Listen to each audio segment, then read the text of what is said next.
My parents disowned me, so I became rich, but now they want me back in. Growing up, I was never good enough for my parents. My mom wanted me to be a doctor, and my dad dreamed of me becoming a lawyer. But I was passionate about coding and spent every free moment learning to program. My room was filled with computer parts instead of medical textbooks. While other kids played sports, I built websites for local businesses. My parents hated it. "You're wasting your life on stupid games," my dad would say, tossing my programming books in the trash. When college acceptance letters arrived, I got into MIT for computer science. My parents refused to even look at the letter. Instead, they waved acceptance letters from medical schools in my face. "This is your future," my mom said, tears in her eyes. "Why do you want to disappoint us?" The breaking point came when I told them I'd accepted MIT's offer. My dad's face turned red as he ripped up my acceptance letter. "If you choose this path, you're no longer our son," he shouted. My mom just turned away, refusing to even look at me. That night, I packed everything I owned into 2 suitcases. My younger sister Annie snuck into my room crying. She slipped me $200 from her savings. "Please don't forget about me," she whispered.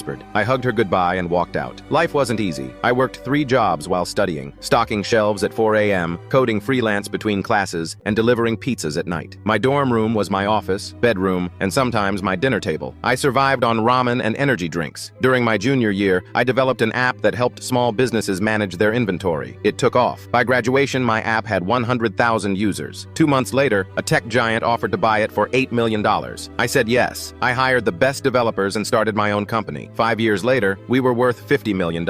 I bought a house in Silicon Valley and drove a Tesla, but I never forgot where I came from. Every month, I secretly sent Annie money for college. When she graduated, I hired her as my company's marketing director. We kept it quiet from our parents. Then last week, Annie called me crying. "Mom and Dad are losing their house," she sobbed. "Dad's medical practice went bankrupt, and Mom's spending drained their savings." They wanted to know if Annie could ask her rich boss for help. I drove to their house. It was run down, nothing like the pristine home I remembered. When I walked in, my parents didn't recognize me at first. Mom was thinner, Dad's hair completely gray. Their faces dropped when they realized who I was. "Thomas?" my mom whispered, using my name for the first time in 10 years. Dad stood up, straightening his worn jacket. "Son, we're so proud of what you've become," he said, as if the past decade never happened. I pulled out my phone, showing them their mortgage statement I'd pulled up. "You owe $486,000, I said. "You have 3 months of missed payments." Mom started crying. Dad began explaining about medical bills and bad investments. I held up my hand to stop them. "Your house goes to auction next week," I said. "I bought the mortgage yesterday." Their faces lit up with hope. The same faces that told me I was worthless 10 years ago. "The bank wants to foreclose immediately," I continued. "As the new mortgage holder, I agree." Mom collapsed into a chair. Dad's hands started shaking. "But we're your parents," he whispered. "No," I said, standing up. "You gave up that right 10 years ago. You have 30 days to move out." I turned to leave, then stopped. "Oh, and Annie doesn't work for some random rich boss. She's my marketing director. She made VP last week." I walked out, ignoring their calls behind me.